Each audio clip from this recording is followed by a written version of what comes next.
সভাপতি কংকন দাস ডাঙৰীয়া, মঞ্চত উপবিষ্ট ৰাইজৰ দল, জাতীয় পৰিষদ, আমাৰ কংগ্ৰেছ পৰিয়ালৰ মহিলা কংগ্ৰেছ, যুৱ কংগ্ৰেছ, NSY তেওঁলোকে সন্মুখত উপবিষ্ট ৰাইজ। প্ৰচণ্ড গৰম। আহি যেতিয়া দেখিলোঁ ফিল্ডত চকী পাৰা আছে, চব ৰাইজ গছৰ তলে তলে আছে। ৰ'দ দেখি মোৰে মাথা ঘূৰাইছিল। মই লগে লগে মুকুটত কৈছোঁ যে চকী চব খালী কৰা, এইফালে আহিবলগীয়া। মানুহক দেখিয়ে মোৰ ভয় লাগি গৈছে যে মাথা ঘূৰাই যাব, ইমান গৰম। যথেষ্ট সংখ্যক ৰাইজ গছৰ তলত ৰখি আছে। মই আপোনালোকে ইমান প্ৰচণ্ড গৰমত ইয়াত আহি আমাৰ কথা শুনিবলৈ ৰখি থকাটোৱেই প্ৰমাণ কৰে যে আপোনালোকে এইখন চৰকাৰৰ ওপৰত অধিষ্ঠ হৈছে। অহা 7 তাৰিখে নিৰ্বাচন। মই দীঘলীয়া নকওঁ। অখিল গগৈ ডাঙৰীয়াই খুব সুন্দৰকৈ কৈছে আগৰ মিটিংখনত। লুৰিণজ্যোতি গগৈ ডাঙৰীয়াই কৈছে, আমাৰ কংকন দাস ডাঙৰীয়াই কৈছে। তেওঁলোকে ক'ব মোৰ আৰু 4খন মিটিং আছে। মই আপোনালোকক প্ৰথমতেই কৈ পেলাই ইয়াৰ পৰা বিদায় ল'ম। 7 তাৰিখে নিৰ্বাচন। মোক ভোট দিবনে নিদিয়ে? আপোনালোকে দিব? ভোটটো দিব এইবাৰ। কাৰণ যোৱা 20টা বছৰে গুৱাহাটী লোকসভা সমষ্টিত বিজেপিয়ে দখল কৰি আছে। 15টা বছৰ বিজয়া বাইদেউ, 5টা বছৰ কুইন বাইদেউ, 20টা বছৰ বিজেপিয়ে দখল কৰিলে। কোনো পৰিৱৰ্তন ইয়াত নহ'লে কাৰো হৈ মন্ত্ৰীসকলে মাত নামাতিলে। এতিয়া যিগৰাকী সাংসদক দিছে, এসময়ত মোৰ সহকৰ্মীৰ শুভেচ্ছা আছে। মোৰ তেওঁৰ প্ৰতি কোনো ব্যক্তিগত আক্ৰোশ নাই। ঈশ্বৰে স্বাস্থ্য ভাল কৰি ৰাখক, দীৰ্ঘায়ু কৰক, মই মোৰ শুভেচ্ছা দিছোঁ। কিন্তু ৰাজনৈতিক ক্ষেত্ৰখনত কেতিয়াও মাত নামাতে। তেওঁলোকৰ ইচ্ছাটো যে মোক জয়ী কৰি পঠাওক। তৃতীয়বাৰৰ কাৰণে নৰেন্দ্ৰ মোদীক তেওঁ প্ৰধানমন্ত্ৰী চাব বিচাৰিছে। 10 বছৰ দেখোন আমি চবেই চালোঁ। 10 বছৰত কিবা পালোঁ জানো? একো নাপালোঁ। 10 বছৰত এটা গুজৰাটৰ মডেল পালোঁ। গুজৰাটত যেনেকৈ আপোনাৰ আমেৰিকাৰ ৰাষ্ট্ৰপতিহঁতে গ্ৰীণ নেট দি ঢাকি দিছিলে ভঙা ঘৰবিলাক, আমাৰ বৰ্ষাপাৰাত খেলিবলৈ যেতিয়া প্লেয়াৰবিলাক আহিছিলে ভৰলুখন পুৰা ঢাকি দিছে। এইটো গুজৰাট মডেল। দ্বিতীয় এটা গুজৰাট মডেল হিমন্ত বিশ্ব শৰ্মাই অসমলৈ লৈ আহিলে। যোৱা 5টা বছৰত গুজৰাটত 7,000 স্কুল বন্ধ হৈছে। আৰু সেই মডেলটোকে হিমন্ত বিশ্ব শৰ্মাই অসমলৈ লৈ আহি 11,442খন স্কুল বন্ধ কৰি দিলে। গুজৰাট মডেলটোতো আপোনালোকে দেখিছে। গতিকে আমাক তেনেকুৱা আকৌ মডেল এটা 3 বাৰলৈ চাবৰ কাৰণে লাগে নেকি? আপোনাক নালাগে। ৰাহুল গান্ধী ডাঙৰীয়া ইণ্ডিয়া এলায়েন্সৰ নেতৃত্বত আমি সকলোৱে মিলি পৰিকল্পনা কৰিছোঁ যে কিয় পৰিৱৰ্তন লাগে। পৰিৱৰ্তন এইকাৰণে লাগে যে আজি তাৰিখত আমি কি খাম কি নেখাম পিছৰ কথা, কিন্তু আমি আজি তাৰিখত প্ৰতিবাদ চৰকাৰে যেতিয়া আমাক প্ৰাপ্য যেতিয়া আমাৰ আদায় দিয়াৰ ক্ষেত্ৰত অৱহেলা কৰে, প্ৰাপ্য বিচাৰি যেতিয়া আমি প্ৰতিবাদ কৰোঁ, চৰকাৰে পুলিচ লগাই চৰকাৰে জেলত প্ৰেৰণ কৰি দিয়ে। কবিতা লিখিলেও থানাত লৈ যায়, ফেচবুকত কমেণ্ট লিখিলেও পুলিচ আহে। এনেকুৱা এটা পৰিৱেশলৈ লৈ গৈছে। মই সেইকাৰণে আপোনালোকক আহ্বান জনাইছোঁ যে যদি আপোনালোকে মোক জয়ী কৰি পঠায়, মই বলিষ্ঠভাৱে ৰাইজৰ সমস্যাসমূহ, গুৱাহাটী লোকসভাৰ সমস্যাসমূহ মই সজোৰে গৈ সদনত মাত মাতিব পৰা মোৰ ৰাজনৈতিক কিমানখিনি মোৰ শক্তি আছে। মই পাৰিম, মাতিব পাৰিম বুলি মোৰ মনোবল আছে। যিজন মুখ্যমন্ত্ৰীয়ে খিলঞ্জীয়াই মাটি পট্টা পাবই লাগিব বুলি কৈছিলে, বসুন্ধৰাৰ জৰিয়তে প্ৰথম মাটি পট্টাৰ পৰা মানুহক নিৰ্ধাৰণ কৰা মানুহজনেই হ'ল হিমন্ত বিশ্ব শৰ্মা। মেহেংগাইকে মাৰ বহুত হোৱা মনমোহন সিং বুলি মনমোহন সিঙক কৈছিলে, যেতিয়া কৈছিলে 450 টকা চিলিণ্ডাৰৰ দাম আছিলে। 70 বছৰত কংগ্ৰেছে বঢ়াই কৰিছিলে। 10 বছৰত 450 টকা চিলিণ্ডাৰৰ দাম 1200 টকা কৰিলে। আৰু যদি 5 বছৰ আহে 3000 টকা হ'ব চিলিণ্ডাৰৰ দাম। এই কথাটো বুজি পাব। মই এইকাৰণে কৈছোঁ মহিলাই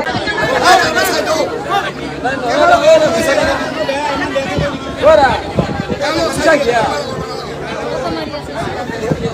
আৰম্ভ কৰোঁনে?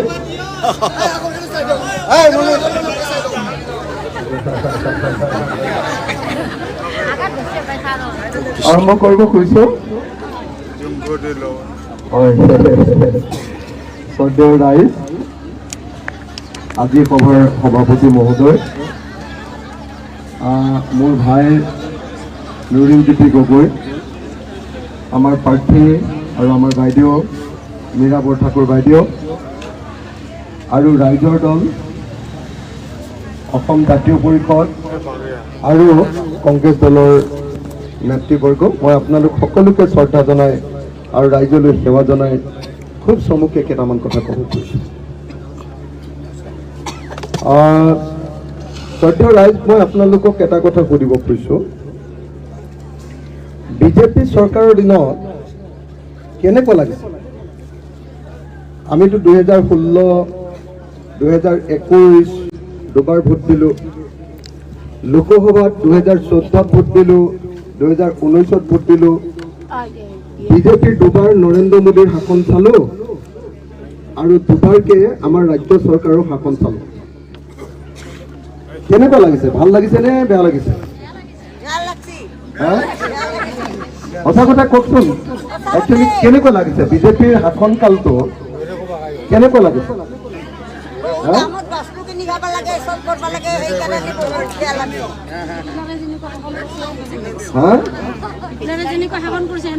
মানে এনেকুৱা লগা নাইনে যে অসমখন যেন চৰকাৰ নহয়, এজন গুণ্ডাই শাসন কৰিছে, তেনেকুৱা লাগিছে নে নাই? হয় নহয়? হিমন্ত বিশ্ব শৰ্মা যেন অসমৰ মুখ্যমন্ত্ৰী নহয়, অসমৰ এটা গুণ্ডা গেঙৰ তেওঁ যেন মুৰব্বী, তেনেকুৱা লাগিছে নে নাই? হয়নে নহয়? আপোনালোকে চাওকচোন, হয়নে? কোনো কথাতে আপুনি দেখিবলৈ পাব মুখ্যমন্ত্ৰীৰ গাম্ভীৰ্যতা নাই।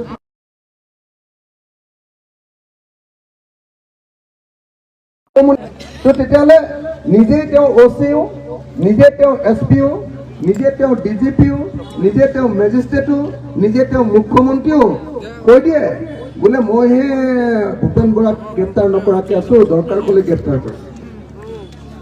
আৰে বাৰু মুখ্যমন্ত্ৰীয়ে গ্ৰেপ্তাৰ কৰিব পাৰে জানো? হয়নে?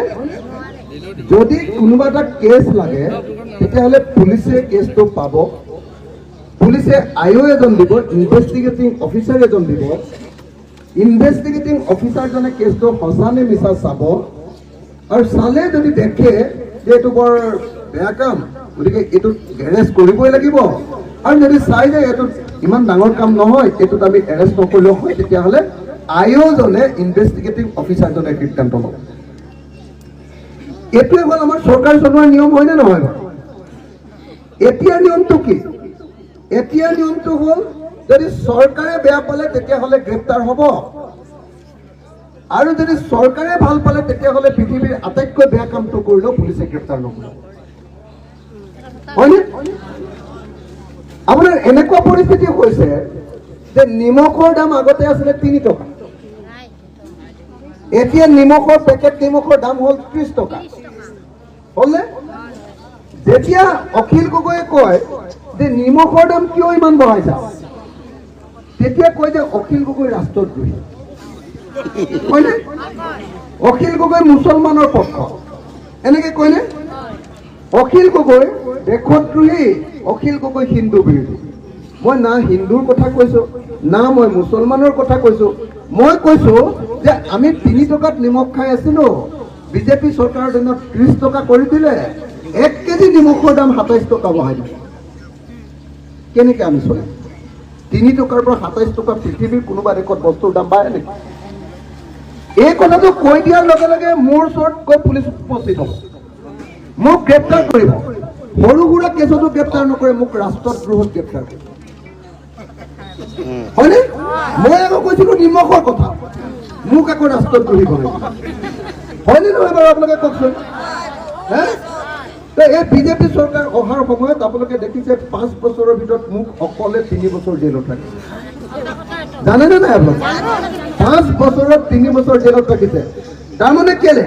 বিজেপিয়ে ভাবিছে এটা নিয়ম আছে নে নাই অসমীয়া, মানে যে বিয়াৰ দিনা প্ৰথম ৰাতিয়ে মানে মেকুৰীটোক যদি জোৰকে মাৰি দিয়ে তেতিয়াহ'লে ঘৈণীয়েকে বিৰাট ভয় খায় বুজিলে নাই অসমত আটাইতকৈ হুলস্থুল কৰি থকা মানুহটো মই গতিকে বিজেপি আহিয়ে প্ৰথমতে মোক NSA নেশ্যনেল ছিকিউৰিটি এক্ট লগাই 6 মাহৰ কাৰণে ডিব্ৰুগড় জেলত ভৰাইছে অখিল গগৈকে যদি ভৰাই দিছে আমি ক'ত আৰু মানুহ চবৰ ভয়ত পথ নাই হয়নে নহয় মানুহে আনকি ফেচবুকতো যদি বিজেপি চৰকাৰৰ বিৰুদ্ধে লিখে ফেচবুকতো যদি লিখে পুলিচে মাতি নিয়ে ফেচবুকটো বন্ধ কৰিবলৈ দিয়ে নহ'লে জেলত পঠিয়াই আমাৰ গোটেই অসমৰ মানুহবিলাকৰ মুখবিলাক চিলাই কৰি দিছে নে নাই বিজেপি চৰকাৰে দিছে নে নাই আপোনালোকে সঁচা কথা কওকচোন দিছে নে নাই কোনো মানুহে কথা ক'ব নোৱাৰে পলাশবাৰীত গোটেই মাটি অসমীয়া মানুহৰ মাটি বাহিৰৰ মানুহক বিক্ৰী কৰি শেষ কৰি দিছে হয়নে নহয় একদম 2 নম্বৰী কৰি পলাশবাৰী ছয়গাঁও মিৰ্জা কুকুৰমৰাৰ অসমীয়া মানুহৰ মাটি জোৰ কৰি কেইটামান দালালে 2 নম্বৰী কৰি বহুত দালাল গাঁৱে ফুয়ে মেলি দি চাৰিওফালে মাটিগাল গোটেইগাল দখল কৰি এফালৰ পৰা ব্লেকমেইল কৰি চব অসমীয়া মানুহৰ মাটি এফালৰ পৰা বাহিৰৰ মানুহবিলাকক দিয়ে দিছে নে নাই এইটোৰ বিৰুদ্ধে আপুনি এটা বাক্য কওক আপোনালোকক আলফা কেছত ফচাই দিব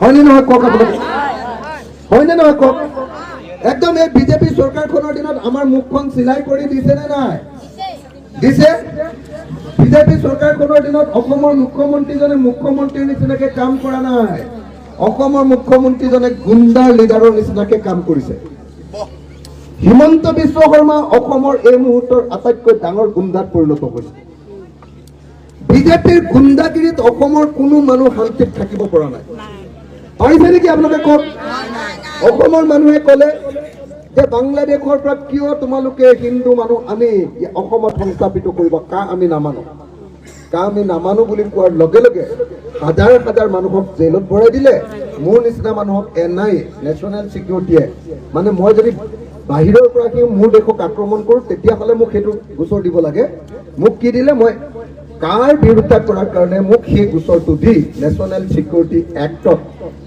প্ৰথমতে ধৰিলে NSA তাৰ পাছৰ বা কি কৰিলে NIA লগাই দি মোৰ এক হয়নে নহয় ৰাইজ হয়নে নহয় কওক আৰে নৰেন্দ্ৰ মোদী ডাঙৰীয়াইতো আমাৰ পৰা ভোট লৈছিলে মেহেংগা হতাংগে বুলি কৈ জীয়াই থকাটো প্ৰায় অসম্ভৱ হৈছে সুৰা সুৰে সকলো বস্তুৰ দাম বাঢ়িছে আমাৰ ৰাইজক বিনামূলীয়া চাউল দিছে অৰুণোদয় আঁচনি দিছে কিন্তু ৰাইজৰ পৰা পুৰা একদম কৰ কাটল বিভিন্ন বস্তুৰ দাম বঢ়াই যে এটা গান লিখিলে আমাৰ হিমাংশুত আছে চামুচেৰে দি আপোনালোকৰ পৰা বেলচাৰে লৈ গৈছে বেলচাটো এতিয়া জেগা নাইকিয়া গৈছে সাধাৰণ মানুহ এতিয়া সৰ্বশান্ত এই চৰকাৰখন বিজেপি চৰকাৰ সাধাৰণ মানুহৰ তেজ বহি খোৱা চৰকাৰ সাধাৰণ মানুহৰ তেজ বহি খাই তেওঁলোকে চৰকাৰ চলাইছে গতিকে ৰাইজ আপোনালোকে সকলোৱে এই কথাৰ উত্তৰ দিব লাগিব এতিয়া প্ৰলোভনৰ ৰাজনীতি আপোনালোকে আৰম্ভ কৰিছে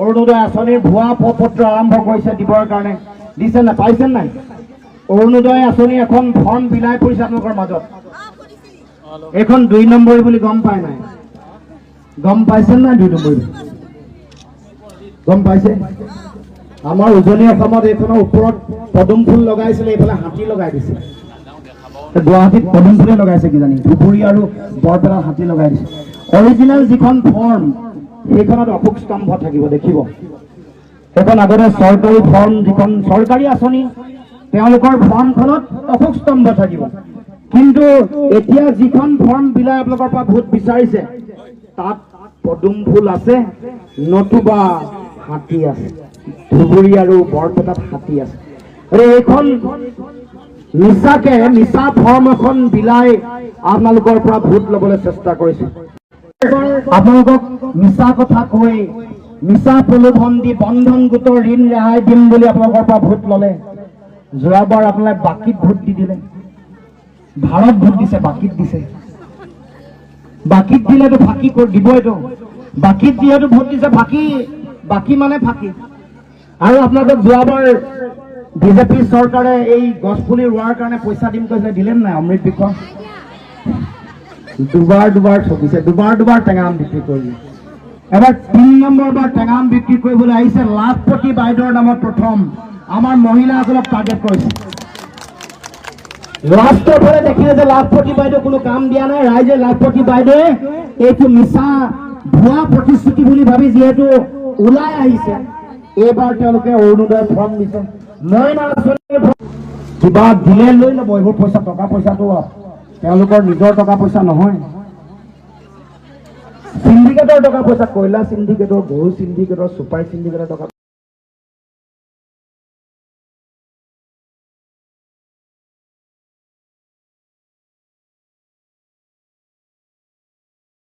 পাইছে, বিনামূলীয়া চাউল পাইছে বুলি আমি বিজেপিক ভোট দিবলৈ বাধ্য নহয়। তেওঁলোকে যে কয় যে হিতাধিকাৰী ভোট পাম, মই কওঁ যে আমাৰ জনকল্যাণকামী আঁচনিৰ সুবিধা পোৱা মানুহ যিসকল আছে সেইসকলটো বিজেপিৰ নিকিনা গোলাম নহয় যে তেওঁলোকৰ মতে তেওঁলোকৰ এই আঁচনিৰ ধন পাইছে মানে, চৰকাৰৰ আঁচনিৰ ধন পাইছে মানে বিজেপিক ভোট দিব।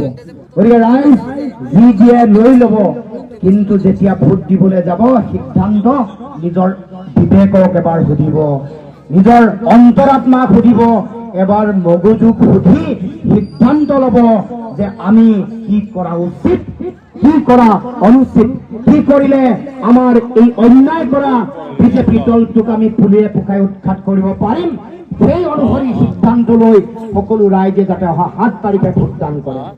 সকলোকে আহ্বান জনাইছো, আমাৰ সকলো ৰাইজকে অন্যায় কৰিছে, আমাৰ যিসকল কৰ্মচাৰী আছে তেওঁলোককো অল্ড পেঞ্চন স্কিম তেওঁলোকে বিচাৰি আন্দোলন কৰিছে, আমাৰ আশা কৰ্মী বাইদেউসকল আছে, আমাৰ যিসকল তেওঁলোকক দিব লগা প্ৰাপ্য অধিকাৰ দিয়া নাই, অংগনবাদী কৰ্মকৰ্তাসকলে তেওঁলোকেও আন্দোলন কৰি আছে, তেওঁলোকৰ প্ৰাপ্য অধিকাৰ দিয়া নাই, চাফাই কৰ্মী যিসকল কোভিডকালীন যিসকল চাফাই কৰ্মী আছিলে তেওঁলোকৰ চাকৰি বাকৰি চাফাই কৰি দিলে, ট্ৰেন্সপৰ্টৰ যিসকল আছিলে কৰ্মচাৰী যিসকল আছে কন্ট্ৰেকচুৱেল তেওঁলোককো একেলগে চাফাই কৰিলে। তাৰ মানে আমাৰ ব্যৱসায়ী, আমাৰ ঠিকাদাৰ, আমাৰ কৰ্মচাৰী, অংগনবাদী কৰ্মী, আমাৰ যিসকল আশা কৰ্মী, কোনো মানুহ সুখত থকা নাই, কোনো মানুহে এই বিজেপি চৰকাৰ শাসনৰ সময়ত শান্তিৰে থাকিব পৰা নাই। গতিকে ৰাইজ আমি সকলোকে আহ্বান জনাইছো, অহা 7 তাৰিখে দলে বলে ওলাই আহি যাতে 7ৰ চিনত ভোট দি আমাৰ মীৰা বৰঠাকুৰ গোস্বামী ডাঙৰীয়ানীক আমাৰ দিল্লীৰ মজিয়ালৈ যাতে পঠিয়াই, লোকসভাৰ মজিয়ালৈ যাতে পঠিয়ায়। আৰু মই আশা ৰাখিছো, বিশ্বাস ৰাখিছো যে আপোনালোকক কেতিয়াও আপোনালোকৰ যি আস্থা আৰু বিশ্বাস মীৰা বৰঠাকুৰ ডাঙৰীয়ানীয়ে কেতিয়াও ভংগ হবলৈ নিদিয়ে, আপোনালোকৰ মৰম আস্থা বিশ্বাস কেতিয়াও ভংগ হবলৈ নিদিয়ে। মই আশা ৰাখিছো লোকসভাৰ মজিয়ালৈ গৈ মীৰা বৰঠাকুৰ ডাঙৰীয়ানী আপোনালোকৰ মনৰ কথাবোৰ কব, আপোনালোকৰ অধিকাৰৰ হকে মাত মাতিব, আৰু আপোনালোকৰ অধিকাৰ আজৰি আনিবৰ কাৰণে অসমৰ অগ্নিকন্যা হৈ দিল্লীত জিলিকি উঠিব, উজৰি উঠিব, তাকে মই কামনা কৰি পুনৰবাৰ সকলোকে শ্ৰদ্ধা জনাই, সেৱা জনাই, সকলোৰে পৰা আশীৰ্বাদ বিচাৰি মই মোৰ বক্তব্য সামৰণি মাৰিছো। ধন্যবাদ। জয়া।